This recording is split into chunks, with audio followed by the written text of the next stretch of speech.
premier site web qui vous fera découvrir de nouveaux clips, musique et prêches, émissions et actualités musulmanes en exclusivité. Abonnez-vous dès maintenant à nos différentes chaînes de Zigri Plus et retrouvez le meilleur de l'actualité. Yiri kana ani magogla kana fole ni tanunu wali mando ka krene ga dan flebaga bela jelema mali kono ani mali ko mo mo solo nona ado nga fol kan krene lembi na ala sonama ka be fol islamia fol ka de assalamu alaikum warahmatullahi taala wa barakatuh bismillah jamga manika yiri kana ani magogla kana ka yiri ga ka kana ga kala ka magogla ni anskile na ala sona professeur assalamu alaikum wa alaikum salam wa rahmatullahi taala wa barakatuh anskile nga yiri kana jamga ko sobe na mi do babu kono da ko ne fla fol amma fa allahumma إني أسألك بحق عبدك الكريم أن ترزقني بالكرامة الدائمة والنعمة الواسعة والحجاب المؤمنة يا الله وأعطني عودا ورحمة عظيما يا ربي يا رحمن بحق أحمد سكاك الله ياسون سلا فلغان كلمي فوكي ولن مندون وكوفي أمبي زغل بلسي كانوا بابنا جالين فو كرنغانا نما أمبي أنغا أودترو فو karengana nama amban kanba fu kanba munu be show anin clé munu sogole be kan su anga émission kono kambu foko wala nyuando o ko fe ante senganti nyina professeur be fuli taka nyashi aga makoroma karengana ma munu fana be amblasara ko sobe o kambu foko wala nyuando o sila alhamdulillah ko professeur contanendo wati bela jalena parce que anya donga fo an kanendo ko sobe kan baw fe alhamdulillah kambu ka jamgan kono bi no yiri kenay no kenaya kenay no yanga lada koro ka kene fa alhamdulillah ala sonam professeur dia bega fulga lamine ni wati na mo mun be ko akeme ka domaine chama maîtriser doni blundala e bo chewla bi yiri ni nana no ye professeur mana kuma ga fo ka bo de do ni nana ni trabu ye ya fo ka kuma ka bo de do ni nana ni ala toy ya fo ka bo de do na be ni nana ni chebi saba fene o kilendo professeur al fo de mo ko tout terrain les généralistes il t'a sur dobe o ga cardiologue do neurologue mais bien généraliste fona be professeur généraliste na la sono bi mi fi anga kuma yiri minka sinza kerangere yala alili ani tomi farale nyanga ka kesiro daga banay professeur ga cheka cheyere alhamdulillah sila ni jara ko sobe professeur ti senga atinyina sila ko ne ba fo ami jien laban clé mun na ko professeur bi kangar dama doni da mawye kel surtout kerenga no manere che no ambe jien laban mun nabi e may folo ani folo maw tsaka ke kiliya sigata la re kadamunka folo mgo yu hakilito kokorola folo mgo yu hakilito lada korola folo mgo yu hakilito anga yirula folo mgo yu hakilito tinena ni ko imma manga ninke ni ninge abe ni nasema folo mgo yu hakilito an bena jien laban clé muma an go kan mugo tashila wallahi sila ni professeur beni lakale jien bena se hage do ma musos nani ko tetkuni ay muso nani o gacha mawi yala ne ku tege nyishi ko muso nani dige do etuni ay obna do ya de pe muso nani ko obla saba fana na do ali flyere ni ala ma farati chobna de salala allah akbar kadamunka kada yere kadir ki hakili tu yere kuna folo ne a fi nyana ngo neni chogorwa do yi jeke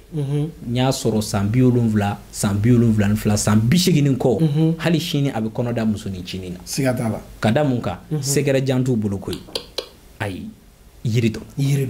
sigatala sila anga folo mo nunu hakili tu anga yirude iba bibi na ne ya jate mine bita demseni soro samugan duru sambisaba ni saba ibita soro chiate fonctionner fui ka soro folo ibita soro chia problème bisi adama dema à l'âge de 60 ans kadam na 60 ans voilà 60 ans ka yele parce que obata soro ibita soro agi sera degré do ma ou mo be commencer ka façon be commencer ka senge farko wala farko be commencer ka senge damne o wati de bita soro do be commencer ka impuissance wala faiblesse sexuelle commencer ko veki mais bibi na ibita soro à l'âge de 33 ans à l'âge de 40 ans ibita soro ou commencer faiblesse sexuelle bien al 25 ans oui bon maintenant on y recherche chama boli mo ko dum fendo ko dumini do professeur ba fo tiendo dumini bi se ka ado provoquer ko sobe mais ambi domina na fo bi ni ene nyininga ma fo adama do janto lente o kwa keneyala Allahu akbar ko professeur be ne rofo ko adama do jantolin te o ka kɛnɛya la parce que sila misalla sisa i bɛ taa jateminɛ tu as problème mun ye da magala ngo damadon de do faiblesse sexuelle be impuissance sexuelle be éjaculation précoce be sila wallahi kosani na kamele do ne wele musotigi de do ay ne wele ako ma professeur ko ako tiɲɛ yɛrɛ la ako éjaculation précoce de be la yes nya nyine ngo éjaculation précoce nga cause sur la mun fɛ ako ale tan ako akara ale kumbe ale bon ako abe gabo mountain ma tɔgɔ fɔ fo secret di parce que ni docteur yi i bɛ sutara de kɛ ko kɔnɔna na ako mais ale mami ale diinɛ tigi de mo ka sunguru tigɛ kɛ ale ma sɔn a ma ako nka tiɲɛ yɛrɛ la i da magara masturbation min na n'o ye yɛrɛ la kulonkɛ ye ako ne t'a lankundu Allahu akbar ako yɛrɛ la kulonkɛ de nana laban kana éjaculation précoce la saba bon mɔgɔ ma yɔrɔ dɔ faamuya n'a fɔra ko yɛrɛ la kulonkɛ a excès de ko don n'a fɔra yɛrɛ la kulonkɛ a bɛ éjaculation précoce bila mɔgɔ la walima a bɛ na ni faiblesse sexuelle ye cɛ la o ye excès de excès kɔrɔ ye jumɛn ye damatɛmɛ wale parce que ale ta sen bɛ hakɛ dɔ ma a yɛrɛ ɲuman na a ko kuma dɔ la n'ale ma kɛ siɲɛ 2 siɲɛ 3 ale tun tɛ lafiya a laban nana se ala bɛ joli bila ale yɛrɛ cɛya la mais hali o bɛɛ la a nana k'ale la envie sexuelle yɛrɛ de y'a la c'est à dire a y'ale kɛ cogoya dɔ la ale yɛrɛ tɛ se k'i yɛrɛ empêcher ka bɔ a kelima donc o labana ale masturbation filɛ nin y'a fɔ mɔgɔ ɲɛna ko masturbation a bɛ na ni faiblesse sexuelle ye cɛ la et non seulement a bɛ na ni éjaculation fana ye cɛ la i bɛ taa sɔrɔ a dɔw la a b'i kɛ mɔgɔ teliman ye wa a dɔw la fana i bɛ taa sɔrɔ fangaba tɛ k'i la mais sisan n bɛ fɛ mɔgɔw k'a dɔn k'a fɔ nin fɛn ninnu ko maaw ka da la ko cɛya kan ka ɲɛɲini professeur de ko ten fɛn dɔw bɛ yen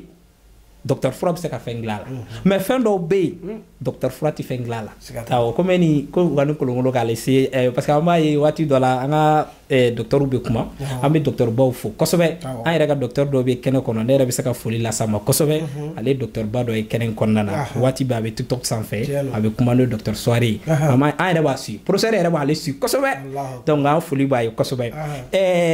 Sila cɛ problème dɔw bɛ yen cɛ problème dɔw bɛ yen i bɛ taa sɔrɔ psychologiquement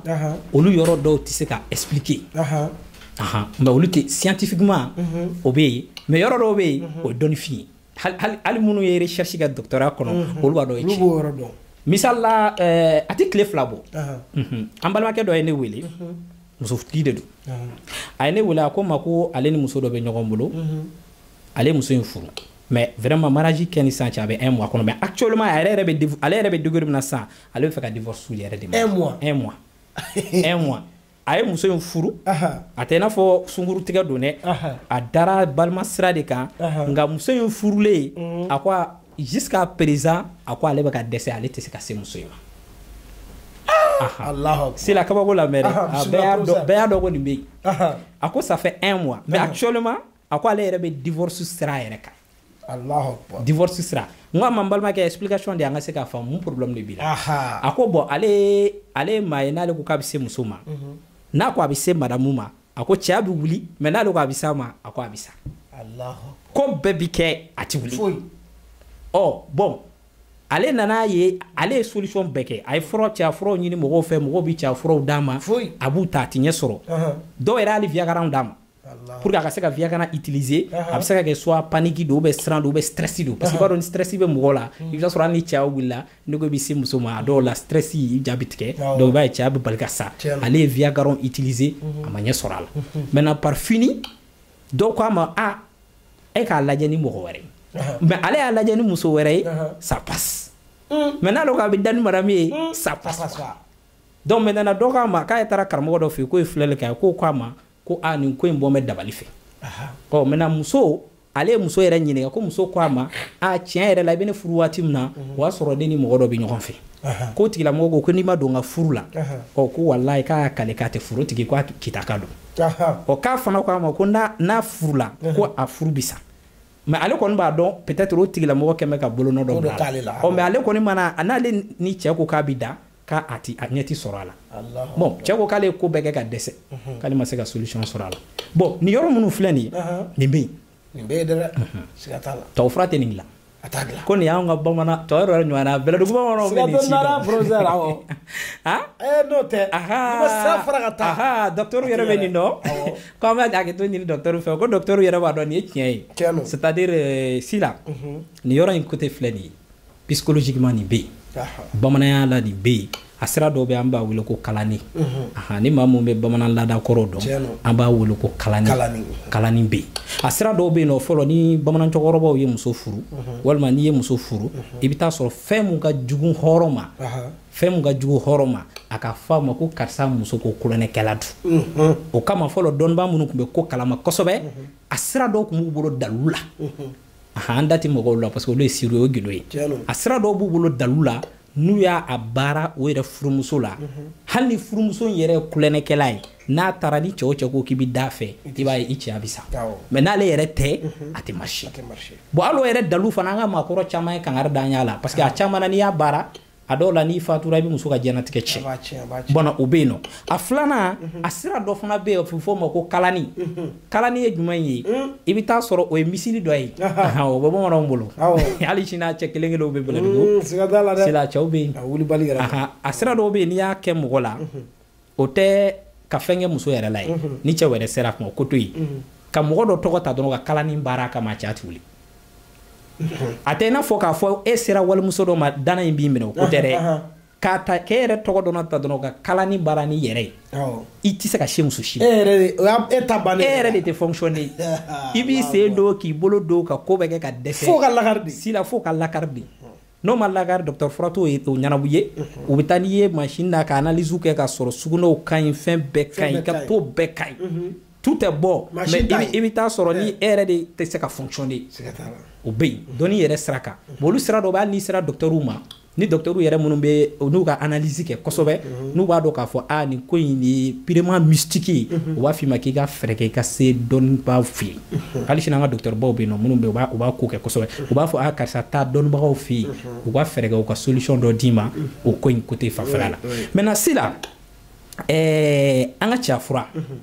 ne bɛ fɛ ka ɲininkali kɛ mɔgɔw k'a dɔn k'a fɔ ko fɛn o fɛn fura o fura conséquence b'a la fura o fura a excès de vitesse conséquence b'a la cɛya fura caman bɛ yen nɔ an bɛ ne yɛrɛ kangari da mɔgɔ ye n k'u k'u kɔlɔsi surtout réseaux sociaux sanfɛ maa caman b'a fɔ cɛya fura bɛ n bolo a bɛ n bolo a caman ka cɛya fura tɛ tiɲɛ a caman ka cɛya fura ye u bɛ taa viagra de san k'a mugu bɔ k'a ni jiri fara ɲɔgɔn kan k'a di tigɛ c'est an yɛrɛ y'o victime caman ba ye dɔw de la ka ne wele k'a taa dɔn explication di ne ma ko n'ale y'a furamugu ta dɔrɔn ko funteni de bɛ kɛ kari a la ale b'a kɛ n'ale ma musoko kɛ sisan k'a tɛ lafiya Sila o tɛ jiri ye o tɛ jiri ye jiri ɲuman yɛrɛ mana di adamaden ma a kan ka se ka e traiter de ka cɛ kɛ cɛ ye k'i kɛnɛya k'i bɔ i ka problème kɔnɔ misala sa ni éjaculation précoce bɛ mɔgɔ la o ye n'o ye teliya ye a yiri dumanw bɛ yen a yiri ɲumanw bɛ yen a n'a kɔrɔnɛ hayaw kɔrɔnɛ haya minnu bɛ na ni cɛya fanga yɛrɛ ye k'a di adamaden ma mais o sira kan a bɛ na ni traitement de ye i bɛ taa sɔrɔ a sirow bɛ yen nɔ misali an bɛ ka kuma sisan gili mun kan sisan sisan gili kɛcogow bɛ yen dɔnnifin na i bɛ taa sɔrɔ i b'a bɔ ka a kɔrɔnɛ haya sɛbɛ a n'a a fɛn kɛfɛn minnu bɛ fara ɲɔgɔn kan i b'a daga dilan ka a siro wala k'a da a tigilamɔgɔ ma mais i bɛ taa sɔrɔ n'a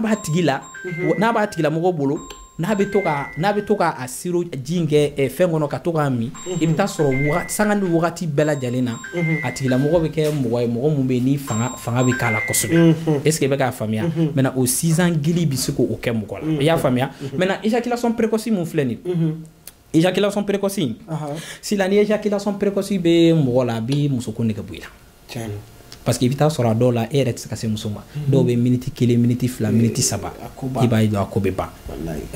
sisan gili mun ni tomi gili mun filɛ ne bɛ ka kuma siro in kan ni siro in an y'a sɔrɔ an ka mɔgɔkɔrɔbaw bolo a gili i bɛ taa sɔrɔ ni éjaculation b'i la n'i bɛ to k'a ta a verre 8 de bɛ ta i b'a ta sɔgɔma a bɛ ta tilegan fɛ a bɛ ta sufɛ mais ale fana la n'i b'a utiliser an b'a fɔ mɔgɔw ye ani di fana bɛ kɛ ɲɔgɔn fɛ mais quantité de b'a la mais fo mɔgɔw k'a dɔn k'a fɔ ko professeur ne de yɔrɔ fɔ mɔgɔ ye ne ka traitement mais ka traitement suit ni mɔgɔw ye kelen filanan fana ne ka traitement anti fura di mɔgɔ ma k'a fɔ i b'a ta bi dɔrɔn sini kɛnɛ i bɛ kɛnɛya o tɛ tiɲɛ ni karamɔgɔ fɛ a y'i nɛgɛ i bɛ fura di mɔgɔ ma i b'a d'a ma a bɛ traiter de i b'a taa sɔrɔ petit à petit peut-être n'a ye fura utiliser cogo la ni yiri yɛrɛ don i ye fɛn mun d'a tigi ma dɔgɔkun kelen a tigi kan k'a ye k'a fɔ alhamdulilayi vraiment fɔlɔ ne kun ka teli i bɛ taa sɔrɔ n kun tɛ miniti 3 miniti 4 tɛ segu kan mais depuis n donna traitement kɔnɔ tile 4 tile 5 san bɛ don 10 minutes kɔnɔ i b'a faamuya i bɛ continuer traitement kan fo ka taa a bidɔn ban mais maintenant 6 ans gili ni tomi gili mun filɛ nin est ce que a bɛ da éjaculation précoce dɔrɔn ma wa non ayi c'est la ti da éjaculation précoce o dɔrɔn tɛ ayi o dɔrɔn tɛ faiblesse sexuelle wa ni ne yɛrɛ ɲininka ne b'a fɔ faiblesse sexuelle yɛrɛ de ka ca wa maa caman de fana bɛ bibi na faiblesse sexuelle b'u la yɛrɛ sila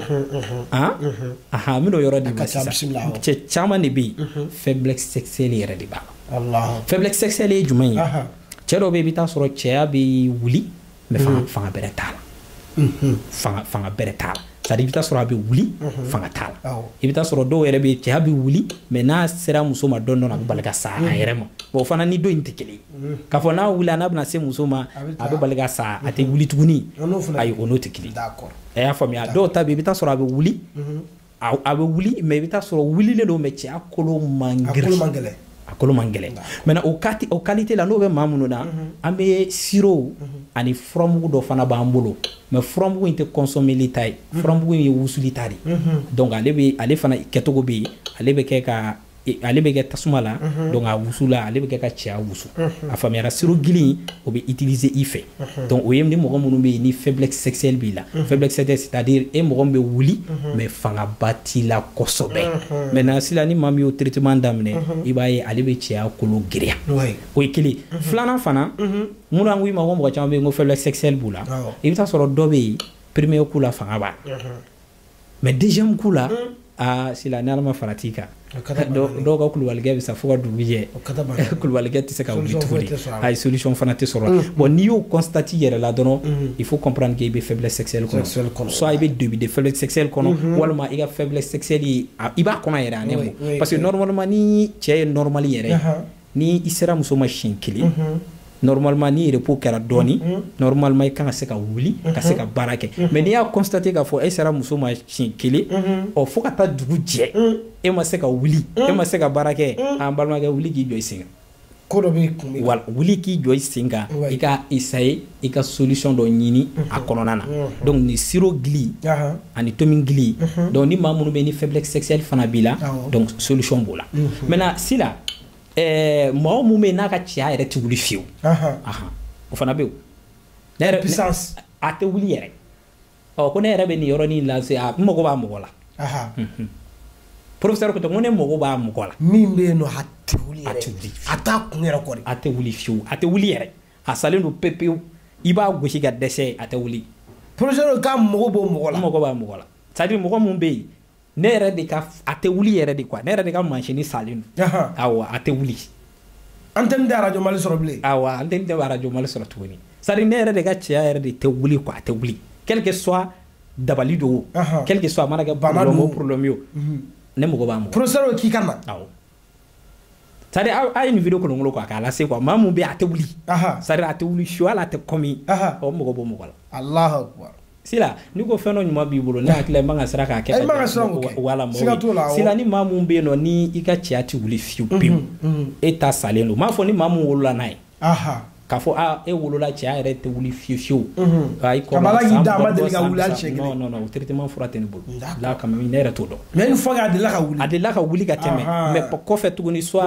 wala problème nan'i sɔrɔ a kɛra dɔ ye dabali dɔ k'i la a kɛra soit problème wɛrɛ nan'i sɔrɔ ɔ donc ni i b'o cadre kɔnɔna na ɔ ko an fana bɛ fɛ k'a jira ko dɔnni fin dɔw bɛ yen nɔ o bɛ se ka ko dɔ dilan professeur i y'a faamuya parce que mɔgɔw bɛ an bɛ manamanakan caman mɛn surtout kɛrɛnkɛrɛnnama hali réseaux sociaux sanfɛ dɔw b'a fɔ k'a fɔ ko n'i ye cɛya par exemple ni prostate bɛ cɛ la a dɔw la ko ni i opéré la donc i b'a ye k'a fɔ ko cɛya tɛ se ka baara kɛ tuguni o la an b'a fɔ o ye nkalon ye hali an ka docteur dɔ bɔra a ye explication claire d'o kan kosɛbɛ mɔgɔw k'a dɔn k'a fɔ prostate bɛ opéré wa i bi kɛnɛya foyi t'a la sinon o bɛ hali f'a la juru ɲumanw bɛ yen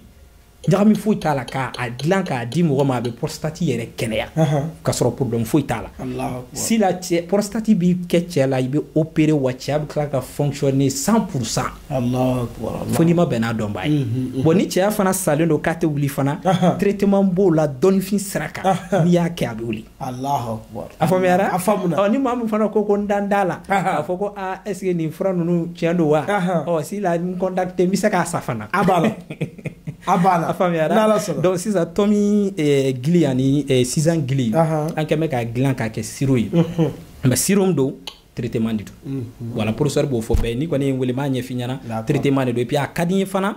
mɔgɔ minnu bɛ yen ni tension b'u la ou bien ni diabète b'u la parce que n b'o fɔ mɔgɔw ye kosɛbɛ farafin fura ani tubabu fura nin bɛɛ ye scientifique ko de maa o maa ye yiri dɔn a ɲɛ ma